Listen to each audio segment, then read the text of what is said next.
someone takes a group photo and you take the photo to look at it, who do you zoom into first? Who do you zoom into first? Yourself. You look at yourself. You take a group photo, your mother, father, friends, everybody, and we zoom into ourselves.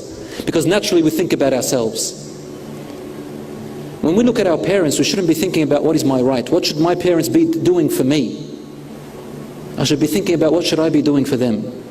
And similarly with couples, husband and wife, don't think about what my husband has to be doing for me, and the husband should be thinking, what is my wife supposed to be doing for me? It should be the opposite. What should the husband do to his wife, and the wife should be thinking, what are her duties towards her husband? And I guarantee love and compassion to increase then. Between the parents, you should be thinking about what should you be doing for them, because Allah will ask you about them, not the other way around. And He will not be asking you, did your parents fulfill their duty towards you? No. He'll be asking you, did you fulfill your duty towards them? Brothers and sisters in Islam, I want to talk about the young ones who are under 40 years old. Your duty towards your parents does not stop at you merely calling them or saying Assalamu alaikum to them. Our duty towards our parents must be one of humbleness, of dhul. For Allah said, وَاخْفِضْ لَهُمَا جَنَاحَ الذُّلِّ, and lower the wing of humility like the bird when it is afraid of the eagle or the falcon.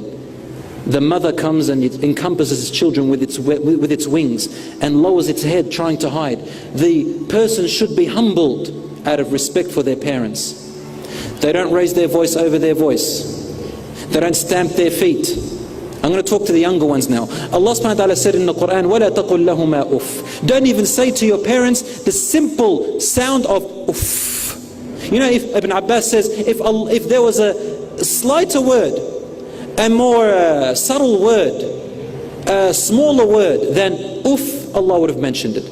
But the least that a person can, the least word a person can say in disrespect to the parents is uff, blowing a bit of air out of their mouth. You know, when a father says, son, can you take the rubbish out? They go, you're upstairs. Mother says, Ya Bilal. What now? They're talking to themselves. You know, going like this, oh, that's bigger than uff. That is disobedience to the parents. Sometimes we're at the dinner table. Mum says, Fatima, she just says her name. She's drinking. And then she slams the cup on the table. This is bigger than uff. Ya Muhammad, can you go and help your sister? Oh, why me? Stamping the feet is very common, isn't it? Young ones, do you know what I'm talking about?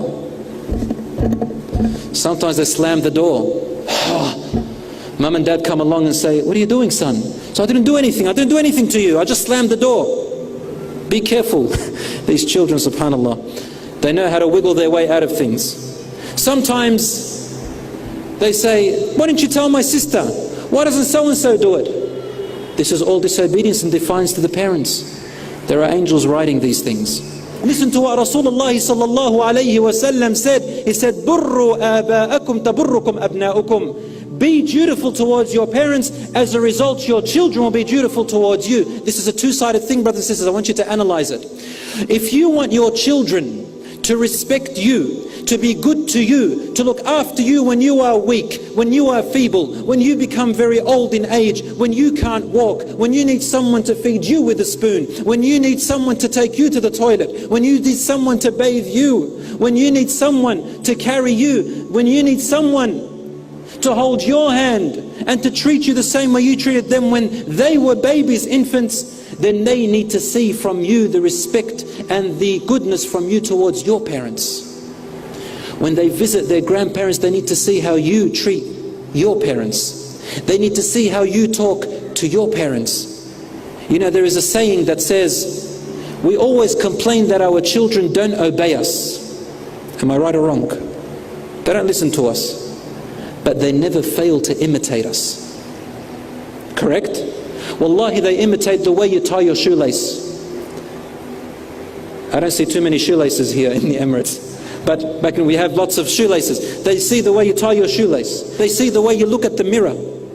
If you brush your teeth, they'll brush their teeth. If you wash your hands, they'll wash their hands. If you don't, they don't.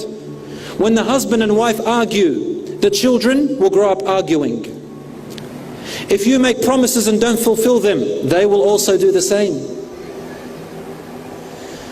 They don't fail to imitate us. So when you are dutiful to your parents, they'll be dutiful towards you. If you don't have contact with your parents, your children will grow up learning this. See, when I got married, I mean, all of us, when you get married and you have a problem in your marriage, and you look at your wife or your husband and there's this situation you've never encountered before, where do you get your example from? I mean, where do you recall? Who do you think of to try and solve this problem? The only place you can think of are your parents. You think how my father used to deal with it, how my mother used to deal with it, and so you apply it. So we are role models, my dear brothers and sisters. Role models. I made a survey before I came here at the school which I teach in, and honestly I was about to do a workshop about parenting and the children with their parents, and wanting the parents and the children to actually talk to each other and have a dialogue. So I went and did a survey, and I asked the year 7s, the year 8s, year 9s and year 10s, how do you find the treatment between you and your parents? What would you like to see in your parents towards you? And the number one aspect they talk about, and these are children from different backgrounds, you know, Fijian, Indian, Pakistani, Lebanese, Emiratis, Moroccan, Egyptian, Australian, everything, you name it. They said the number one factor is that we wish our parents would not overreact when we tell them something. So I said, so who of you are able to talk to their parents about their secrets? Not many of the students put their hands up. Why? Who would you go to? They go, we'll go to the internet. We ask our friends. I said, so when you reach puberty, who of you are capable to talk to their mother and father about puberty? I can see some people smiling here because they're a bit embarrassed. My brothers and sisters, you need to establish a trust with your children in order for them to look after you later on. You need, if you want to raise them well, you need to also be that role model where you have a good relationship, an excellent relationship with them. So I studied and analyzed this. Another thing which they said was, they said, I wish my parents would not yell when they're advising me something, because all I hear is screaming. I don't get the message. You need to be able to get the message across. So the next time they shout and yell, analyze. Talk with your wife, talk with your husband. Is that the way you talk to each other? Is that the way you talk to them, your children? I mean, Rasulullah sallallahu alayhi wasallam, he raised children. He raised children that were his own and were not his own. Among them was Anas ibn Malik radiallahu anhu. He was about 10 years old. And one day Rasulullah sallallahu alayhi wasallam sent him on an errand, something to do. And he took long. So Rasulullah sallallahu alayhi wasallam went out to look for him. When he reached Anas, you know where he found him?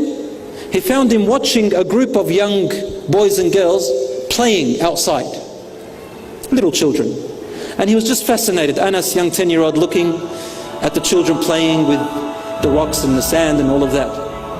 And then Rasulullah sallallahu alaihi wasallam said, Ya Anas. Anas looked back and saw Rasulullah sallallahu alaihi wasallam. Now I want you to imagine what our children would do if they were in that situation. And you as the parent, the mother or father, sees their child, you've sent them to do something, and they saw the television and they're watching, you know, Bugs Bunny, or they're watching some other cartoon. How would you react? And how would your child react? This is how you can tell whether you are bringing them up right, or whether there is a good relationship, or whether you are being a good role model. Rasulullah ﷺ said, Ya Anas. Anas looked back, and Anas was calm, peaceful, guilty, but not afraid. You know why? Because Rasulullah ﷺ was laughing. He said, Ya Anas, what happened? Anas realized that Rasulullah ﷺ is happy that he likes to play. Anas realized that Rasulullah ﷺ has this interaction with children. If he was a child, he'd like to play too.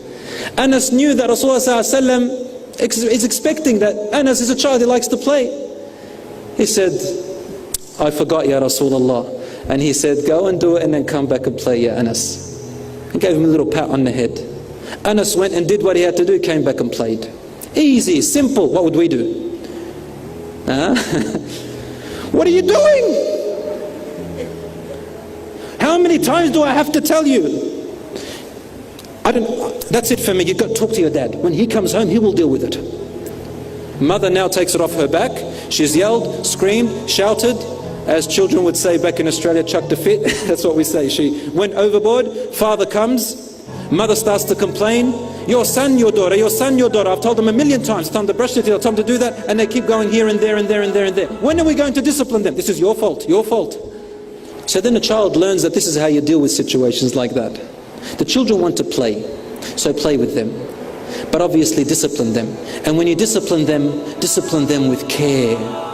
You know, some of us, when we get angry, we discipline our children because of our emotions, our anger, not because we want the best out of them. We do want the best out of them, but sometimes we discipline them out of anger, out of emotion, out of frustration and stress. When we discipline them, my dear brothers and sisters, be careful and patient, inshaAllah ta'ala, in the way you discipline them, because they will grow up thinking this is how they should deal with this situation. I ask Allah subhanahu wa ta'ala to grant us understanding. And I ask Allah subhanahu wa ta'ala to make us among the best of parents. And I ask Allah subhanahu wa ta'ala to make our children among the righteous and the most obedient and dutiful towards their elders and towards their children. I ask Allah subhanahu wa ta'ala to make us among the people of Jannah and to unite our children and our families together in Jannah, to unite us with Rasulullah sallallahu alayhi wa sallam, the best teacher, the best parent.